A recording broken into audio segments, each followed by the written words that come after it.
Assalamualaikum warahmatullahi wabarakatuh. Perkenalkan, saya Nurafita Hanun, SMA. Saya merupakan dosen akuntansi Universitas Muhammadiyah Sidoarjo. Spesialisasi saya mengajar pada bidang akuntansi keuangan. Selain mengajar akuntansi, jasa, dagang, dan manufaktur di prodi akuntansi, saya juga mengajar mata kuliah akuntansi di informatika dan manajemen. Pada hari ini, saya menyampaikan teknik pengajaran saya menggunakan metode DIA, Delivery, Interaction, dan Assessment. Pada mata kuliah akuntansi jasa, dagang, dan manufaktur yang biasanya dipelajari pada semester ganjil. Adapun capaian pembelajaran mata kuliah ini adalah yang pertama, mahasiswa mampu memahami dan menguasai konsep teoritis akuntansi secara mendalam, minimal meliputi kerangka dasar penyajian dan penyusunan laporan keuangan, siklus akuntansi, pengakuan, pengukuran, penyajian, dan pengungkapan elemen-elemen laporan keuangan. Yang kedua, mahasiswa terampil membuat laporan keuangan entitas bisnis sesuai dengan standar akuntansi keuangan umum dan standar akuntansi yang berlaku. Deskripsi mata kuliah ini yakni tentang pembahasan prinsip-prinsip kebijakan, kerangka dasar, serta penyusunan dan penyampaian dan penyajian laporan keuangan di perusahaan jasa, dagang, dan manufaktur. Kemampuan yang diharapkan dalam mata kuliah ini, jadi mahasiswa diharapkan mampu memahami, pertama, kemampuan yang diharapkan setelah mempelajari mata kuliah ini adalah mahasiswa mampu menunjukkan sikap bertanggung jawab atas pekerjaan di bidang keahliannya secara mandiri.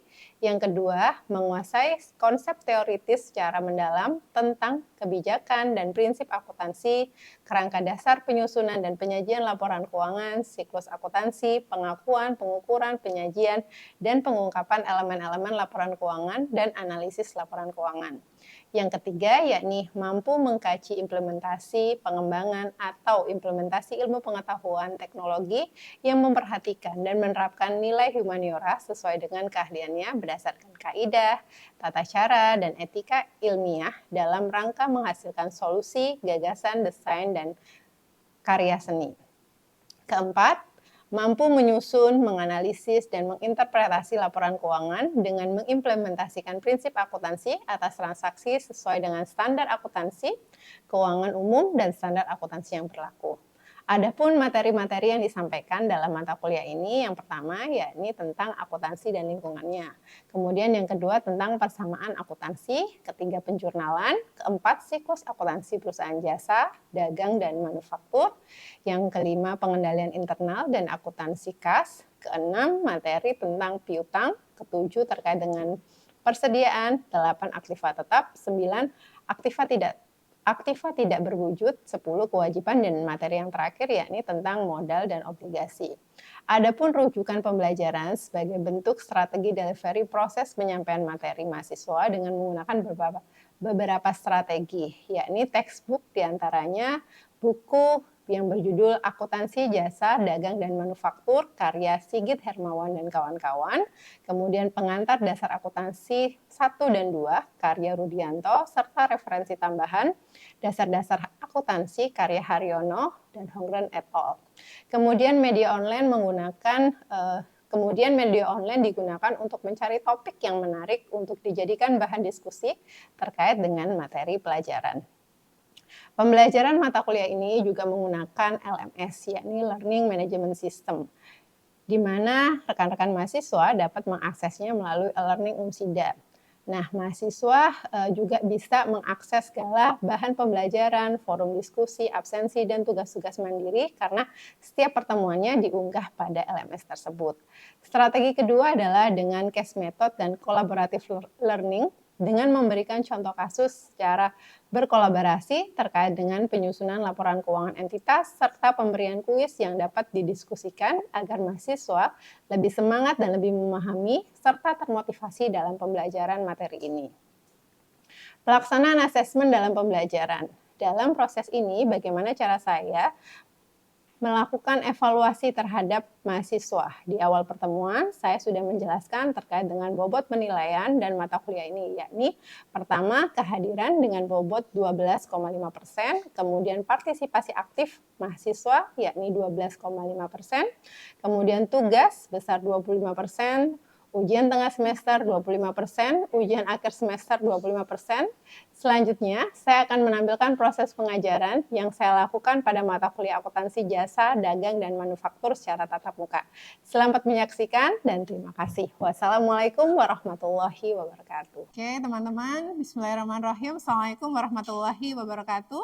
Waalaikumsalam warahmatullahi wabarakatuh. Alhamdulillah pada kesempatan siang hari ini kita masih bisa berjumpa. Semoga teman-teman selalu dalam keadaan sehat walafiat. Dan sebelum memulai perkuliahan, mari kita awali dengan membaca doa. Mbak Windy bisa dipimpin teman-temannya untuk berdoa. Sebelum memulai di mata kuliah ini, mari kita berdoa menurut agama dan kepercayaan masing-masing. Berdoa mulai.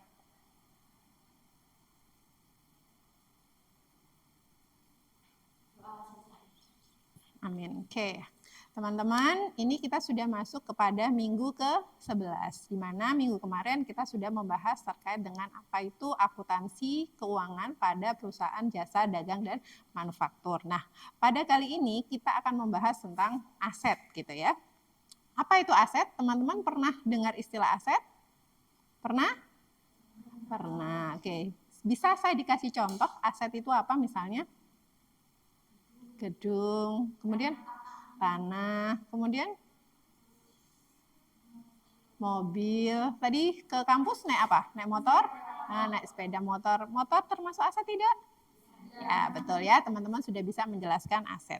Oke, kita akan bahas dulu apa yang akan kita pelajari dalam materi pada siang hari ini. Pertama, teman-teman diharapkan nanti memahami apa itu karakteristik dari aset tetap. Kedua, teman-teman nanti diharapkan mampu menjelaskan tentang bagaimana mendapatkan aset tetap itu, gitu ya.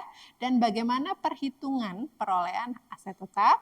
Dan yang ketiga adalah teman-teman mahasiswa diharapkan memahami konsep dan metode depresiasi pada aset tetap, pengeluaran pendapatan, dan pengeluaran modal, serta pelepasan dan penghentian aset tetap ini. Kemudian kita juga bisa menggunakan perhitungan untuk depresiasi aset tetap itu menggunakan aplikasi Excel seperti itu. Saya next. Nah, aset tetap. Secara definisi, aset tetap itu bersifat jangka panjang. Kira-kira berapa tahun? Kalau dikategorikan aset tetap itu berarti lebih dari 1 tahun atau kurang dari 1 tahun? Betul sekali. Yang tergolong aset tetap adalah aset yang bersifat jangka panjang yang biasanya penggunaannya lebih dari 1 tahun. Oke, kemudian atau relatif memiliki sifat permanen seperti peralatan, mesin, gedung, dan tanah. Tadi teman-teman sudah mampu menjelaskan contoh-contoh aset tetap. Oke, karakteristiknya. Karakteristik aset tetap setidaknya ada 3. Yang pertama apa? Silakan dibaca, Mbak. Apa? Karakteristik yang pertama?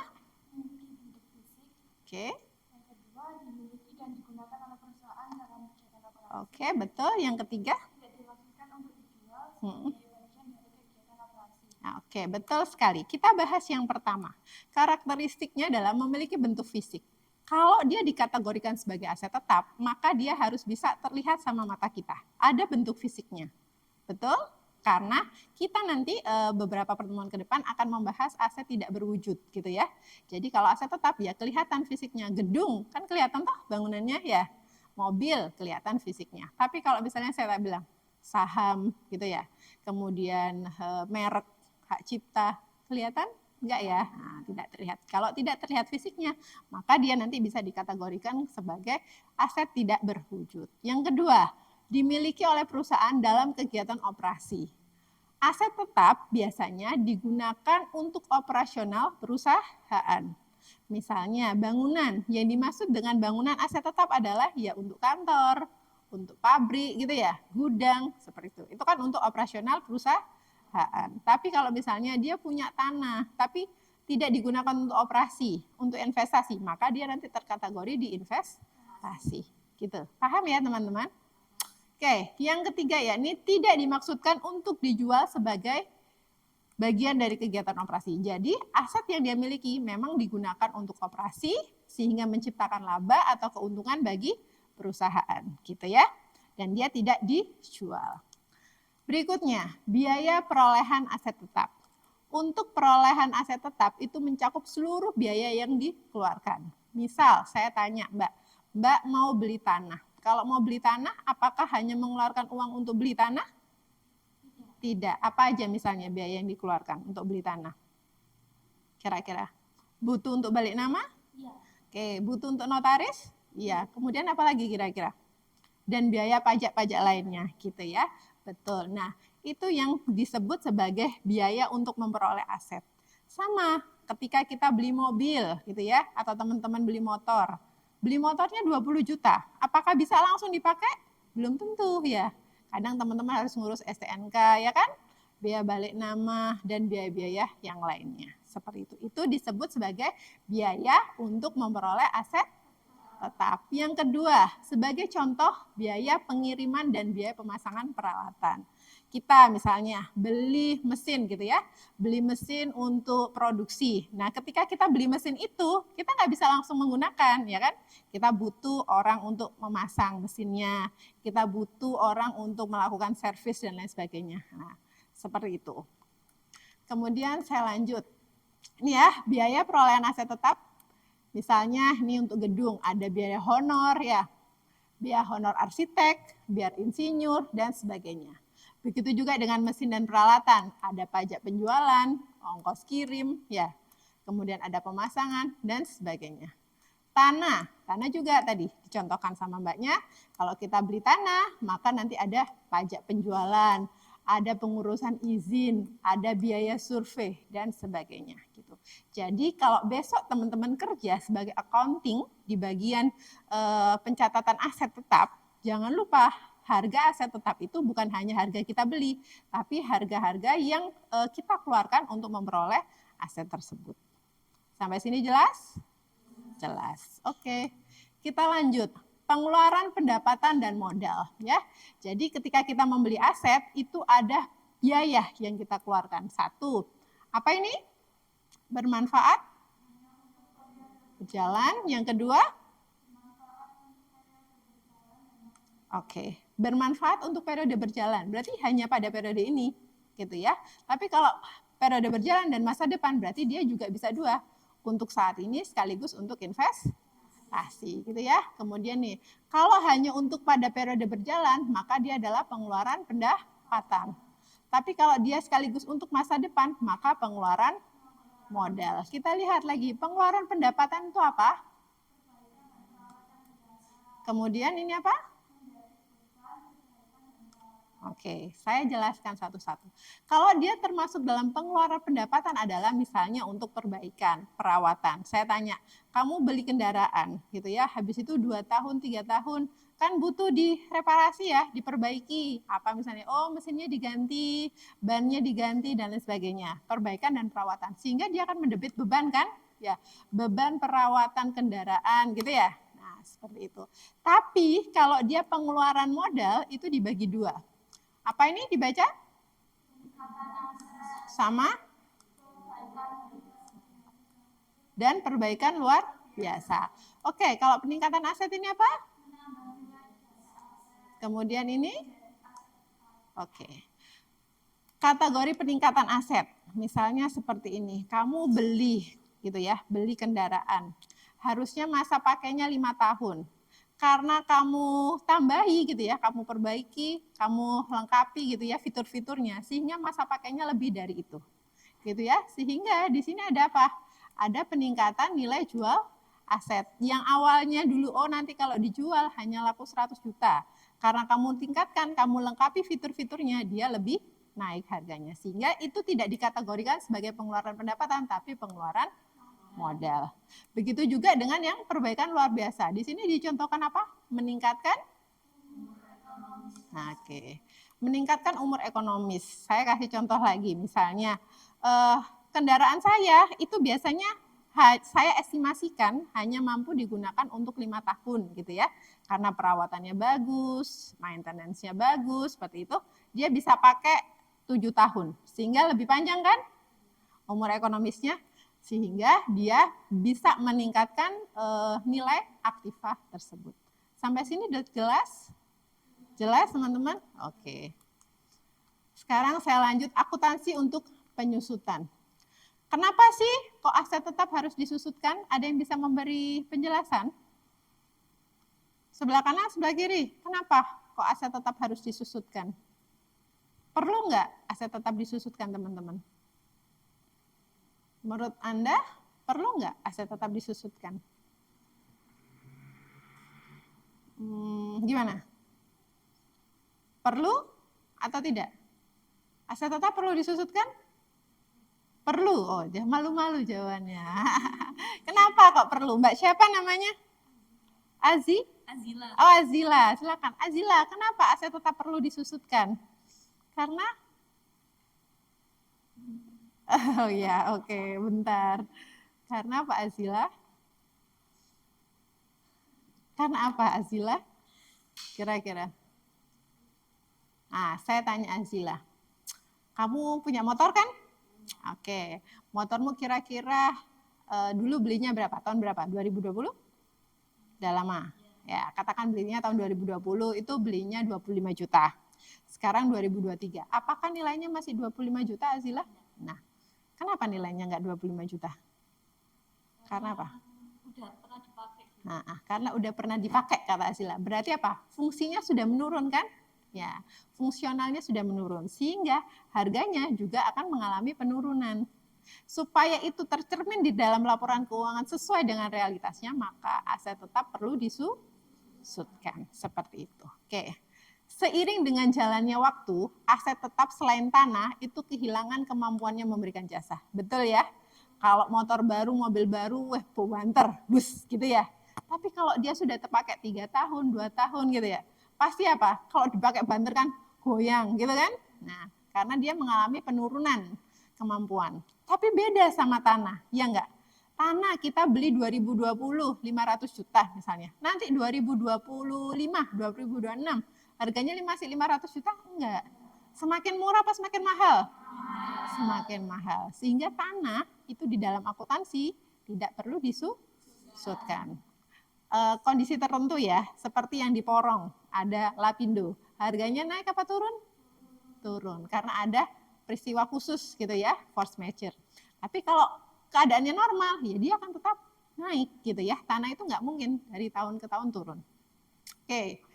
Lanjut, pemindahan biaya ke beban secara sistematis itu berdasarkan umur manfaatnya disebut dengan penyusutan atau depresiasi. Sehingga kita menyesuaikannya nanti adalah beban penyusutan pada akumulasi penyusutan. Ini sudah teman-teman dapatkan pada mata kuliah akuntansi jasa dan manufaktur pada pertemuan jurnal penyesuaian. Betul? Ya, betul ya. Beban penyusutan kendaraan pada akumulasi penyusutan kendaraan. Oke.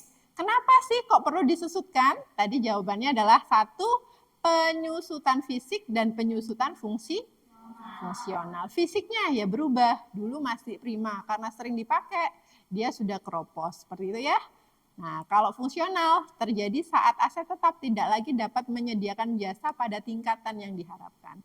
Mesin baru itu bisa produksi misalnya mie 1 ton gitu ya, tapi sering berjalan waktu dia berturun, nggak lagi 1 ton, seperti itu contohnya. Faktor-faktor dalam beban penyusutan. 1, biaya awal aset tetap, 2, umur manfaat yang diharapkan, dan 3, nilai residu. Ini adalah 3 faktor yang mempengaruhi apa? Mempengaruhi beban penyusutan. Oke.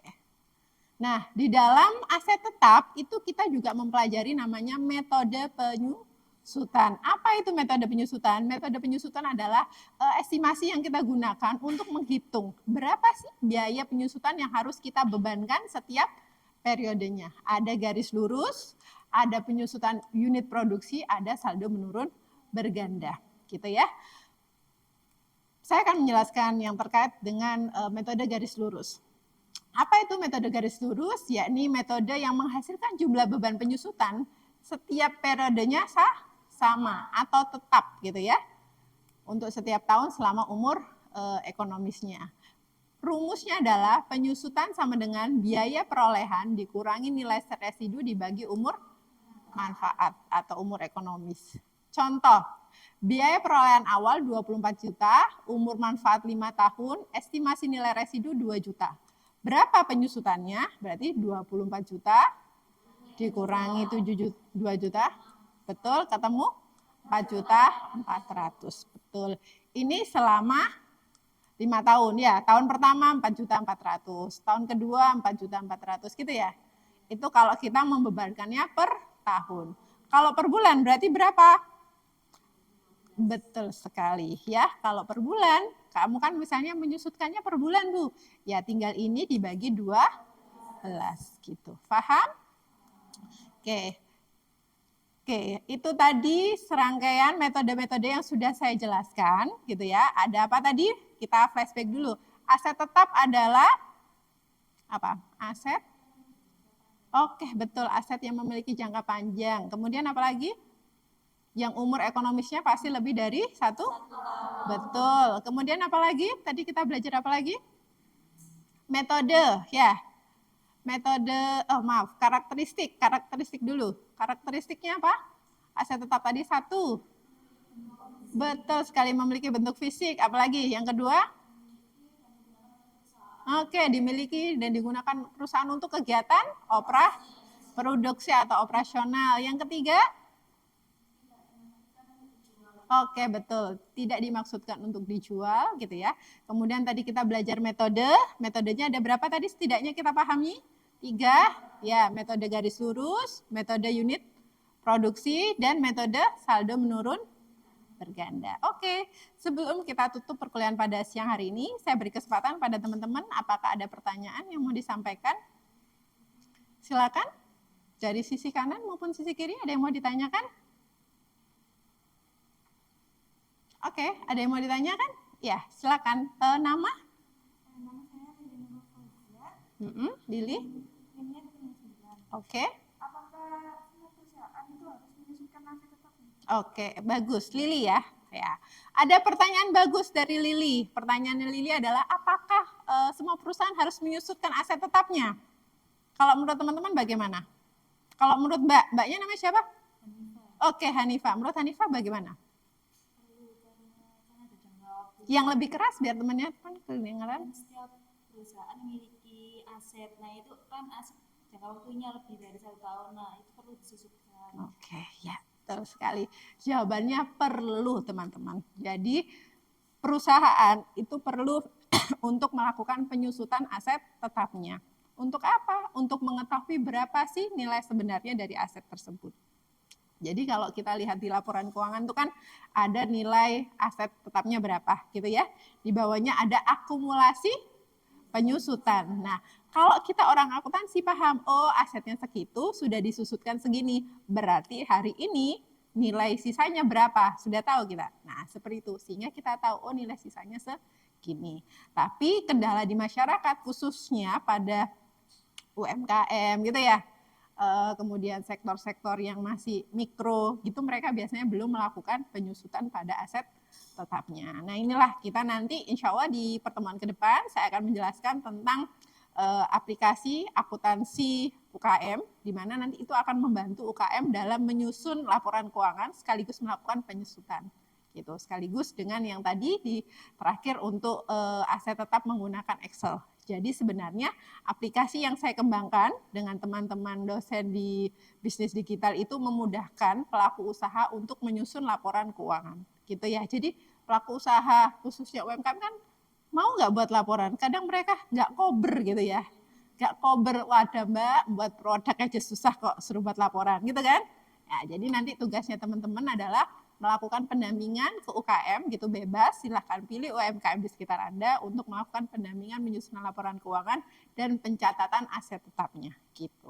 Jadi seperti itu supaya ilmu yang teman-teman dapatkan juga dibagikan gitu ya, di sharing knowledge dengan pelaku usaha yang lain. Ada lagi yang mau ditanyakan? Cukup? Cukup ya. Baik, terima kasih atas kehadirannya pada siang hari ini. Sebelum kita akhiri, mari kita tutup. Semoga ilmu yang kita pelajari dapat bermanfaat baik di dunia maupun di akhirat. Berdoa, amin. Berdoa, mulai. Amin. Astagfirullahaladzim. Terima kasih. Insya Allah ketemu minggu depan. Jangan lupa diakses materinya melalui e-learning. Saya akhiri, kalau ada salah saya mohon maaf. Saya akhirnya billahi fisabilil haq, fastabiqul khairat. Wassalamualaikum warahmatullahi wabarakatuh. Waalaikumsalam.